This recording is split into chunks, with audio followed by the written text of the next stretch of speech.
वो टीचर थी या कोई फरिश्ता। गांव के एक स्कूल में मेरा तबादला हुआ। मेरे पति महेश बहुत परेशान थे। वो कहने लगे, लक्ष्मी, तुम अकेले अनजान गांव में कैसे रहोगी? छोड़ दो नौकरी। मैंने उन्हें समझाते हुए कहा, आपको पता है मुझे कितनी मुश्किल से सरकारी नौकरी मिली है। 2 या 3 साल में ट्रांसफ़र ले लेंगे। तुम्हें पता है तुम बच्चों को पढ़ाना कितना अच्छा लगता है। तुम्हें पता है मुझे बच्चों को पढ़ाना कितना अच्छा लगता है। मैं सब संभाल लूँगी। मैं इसको किसी तरह समझा तो दिया, लेकिन मैं खुद अंदर से डर रही थी। शहर की बात और नए गांव में रहना, वहाँ नौकरी करना, लेकिन कुछ कर भी नहीं सकते थे। इसीलिए चुपचाप सामान पैक कर लिया। महेश ने कहा, लक्ष्मी, मैं तुम्हारे साथ चलूँगा। वहाँ 1-2 दिन रुककर तुम्हें सेटल करके वापस आ जाऊँगा। मैं इस बात से बहुत खुश थी कि चलो 2-3 दिन ही सही, ये मेरे साथ होंगे तो डर कुछ कम लगेगा। सुबह की ट्रेन पकड़कर हम गांव के लिए निकल गए। ट्रेन से उतरकर बस लेनी होती है, जो कि गांव से 3 किलोमीटर पर है। वो 3 किलोमीटर पर उतार देती है। वहाँ से कोई तांगा लेना ट्रेन तक तो ठीक था, लेकिन गांव वाली बस से तो बहुत बुरा हाल हो गया। उसमें चढ़ना ही मुश्किल था। खड़े खड़े हालत ख़राब हो गई गर्मी में। वो तो अच्छा हुआ केवल 3 किलोमीटर का सफ़र था। दोपहर के 3 बजे हम गांव में पहुंच गए। सीधे स्कूल गए। वहां जाकर देखा तो स्कूल की छुट्टी हो चुकी थी। टूटा फूटा स्कूल था। बाहर बड़ा सा बरामदा था। वहीं एक कुर्सी पर चौकीदार बैठा था। देखते ही दौड़कर आया और बोला, आप ही नई मास्टरनी हैं? मैं आपका ही इंतज़ार कर रहा था। चलिए आपको प्रिंसिपल साहब के घर ले चलता हूँ। कुछ ही देर में हम तीनों प्रिंसिपल रघुवीर सिंह के घर पहुँच गए थे। रघुवीर जी बहुत अच्छे इंसान थे। उन्होंने मेरे रहने का, खाने पीने का सब इंतज़ाम अच्छे से कर दिया था। अगले दिन स्कूल की छुट्टी थी तो मेरे पति महेश ने कहा, आज गांव में घूमने चलते हैं। इससे तुम्हारी कुछ लोगों से जान पहचान भी हो जाएगी और राशन का सामान भी ले आएंगे। हम दोनों सुबह 10 बजे निकल गए गांव घूमने। गांव के बाहर हरी घास का मैदान था। वहाँ एक ऊंचा सा टीला बना हुआ था। उसी पर हम पहली बार मैंने मंगल को देखा। वो भेड़ों को चरा रहा था। 8 साल का रहा होगा। छोटा सा बच्चा एक लकड़ी पकड़े हुए भेड़ बकरियों को हाँक रहा था। मैं उस टीले पर चढ़ गई। मेरे पति भी वहाँ आ गए। टीले पर चढ़कर पता लगा कि यह तो बहुत छोटा सा गांव है। टीले से बहुत पूरा गांव दिखता था। मैंने मंगल से पूछा, बेटा तुम्हारा नाम क्या है? कहाँ रहते हो? मुझे आश्चर्य से देखने लगा, फिर वो हंसने लगा। मुझे कुछ गुस्सा सा आ गया। फिर भी अपने मन को शांत करते हुए मैंने पूछा, क्या हुआ? इसमें हंसने की क्या बात है? वह बोला, नहीं मैम साहब, पहली बार किसी ने बेटा कहा है, इसीलिए विश्वास नहीं हो रहा। महेश जी ने उससे पूछा, क्यों, तुम्हारी मम्मी तुम्हें क्या कहती है? ये सुनकर मंगल के चेहरे पर भाव बदल गए। हंसी की जगह एक उदासी की उसके चेहरे पर अपन डेरा बना लिया था।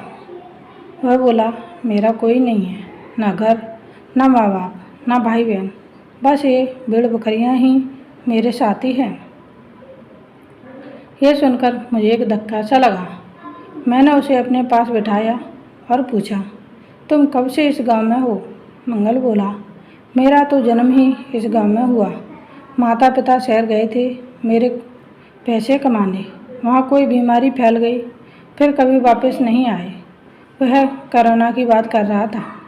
मैंने पूछा, सारा दिन भेड़ चराते हो या पढ़ने भी जाते हो? मंगल मेरी बात सुनकर सिर खुजाने लगा। आप स्कूल में पढ़ाने आई हैं क्या? मेरे हाँ कहने पर वह बोला, मुझे कौन पढ़ाएगा, और पढ़ने जाऊंगा तो भेड़ कौन चराएगा? मैंने उससे पूछा, क्या तुम पढ़ लिख कर कुछ बड़ा नहीं करना चाहते?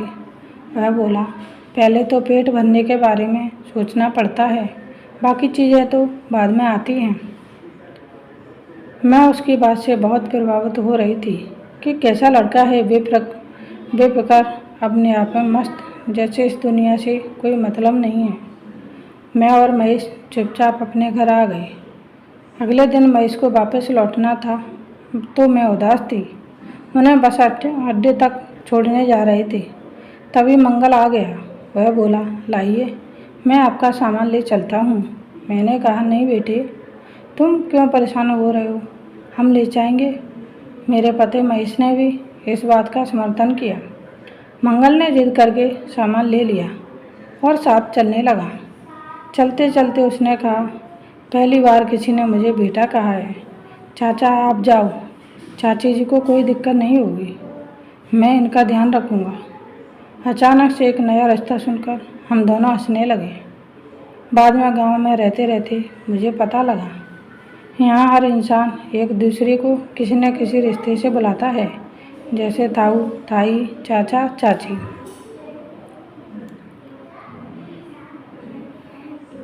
स्कूल में पढ़ाने जाती तब मंगल भेड़ चराने जाता था। वहाँ से आने के बाद मेरे पास आ जाता, मैं उसे खाना खिला देती थी। शाम को मुझे गांव से सारा सामान ला देता था। रात को वह चला जाता। मैंने कई बार रुकने को कहा कि खाना खाकर चले जाना, लेकिन वह रुकता नहीं था।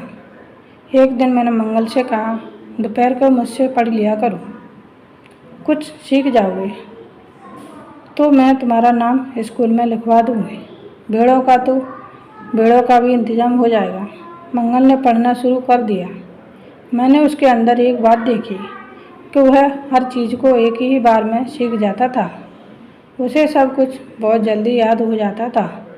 अगले दिन मैंने मंगल से कहा, मैंने बात कर ली है, तुम्हारा नाम स्कूल में लिखवा रही हूँ, तुम यहीं रहना मेरे पास, भेड़ चराना बंद कर दो, तुम्हारे खाने पीने का, रहने का सब मैं देख लूँगी, तुम बस पढ़ने पर ध्यान दो।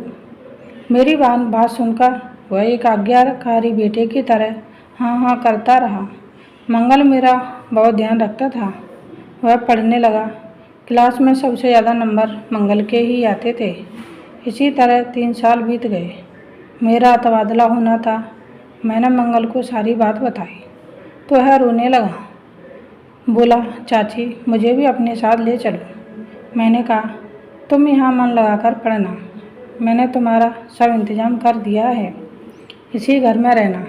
घर का किराया, खाना पीना, सब इंतज़ाम के लिए पैसे हर महीने प्रिंसिपल साहब से ले लेना, मैंने उन्हें मनी ऑर्डर भेजती रहूँगी।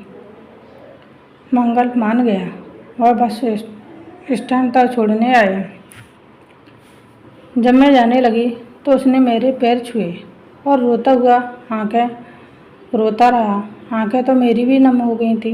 वहाँ आने के बाद 3 साल तक मैं पैसे भेजती रही और प्रिंसिपल से मंगल के बारे में पूछती रही। उसके बाद प्रिंसिपल ने बताया कि मंगल शहर चला गया है, किसी को कुछ बताकर नहीं गया। मुझे उसके इस व्यवहार पर बहुत गुस्सा आई। मैं उसे अपना पता और फ़ोन नंबर देकर आई थी कि कोई परेशानी हो तो फ़ोन करना। इसी तरह 5 साल बीत गए। ना मुझे मंगल के बारे में पता लगा, न मंगल ने मुझसे मिलने की कोशिश की। मैं लगभग उसे भूल चुकी थी। आज रविवार का दिन था। मैं देर से उठी। महेश ने आज नाश्ता बनाया था। हम दोनों घर के बाहर बरामदे में बैठकर चाय पी रहे थे। तभी पुलिस की गाड़ी हमारे घर के बाहर आकर रुकी। उसमें से एक पुलिस ऑफिसर हमारे पास आया। उन्हें देखकर महेश और मैं खड़े हो गए। महेश ने पूछा, क्या हुआ इंस्पेक्टर साहब, किसी को ढूंढ रहे हैं क्या? लेकिन वह इंस्पेक्टर कुछ नहीं बोला और हमें देखता रहा। महेश ने मेरी ओर देखा। मैं भी सकते में थी कि हमारे घर पुलिस क्यों आई। तभी उसने आगे बढ़कर महेश के पैर छुए, फिर मेरे पैर छुए। इससे पहले कि हम कुछ समझ पाते वह बोला, चाची अपने इस भेड़ चराने वाले बेटे को भूल गई क्या? मैं कुछ बोल ना सकी। मेरी आंखें भर आई थी। मुझे तो विश्वास ही नहीं था। ये सब कैसे हुआ? हजारों सवाल मन में थे। लेकिन मुंह नहीं खुल रहा था। मंगल एक इंस्पेक्टर के रूप में हमारे सामने खड़ा था। महेश ने आगे बढ़कर उसे गले लगा लिया। उसने बताया कि कैसे वह आगे की पढ़ाई के लिए शहर आ गया। यहाँ वह काम भी करता और पढ़ता भी था। इसी तरह पढ़ते पढ़ते उसने ग्रेजुएशन पूरी कर ली। अभी 2 दिन पहले ही उसकी नौकरी लगी है। वह सबसे पहले ये खबर सुनाने हमारे पास आया था। मुझे मंगल को देखकर बहुत खुशी हुई। मेरे जिद करने पर वह हमारे साथ ही रहने लगा। 6 महीने बाद मैंने एक अच्छी सी लड़की देखकर उसकी शादी करा दी।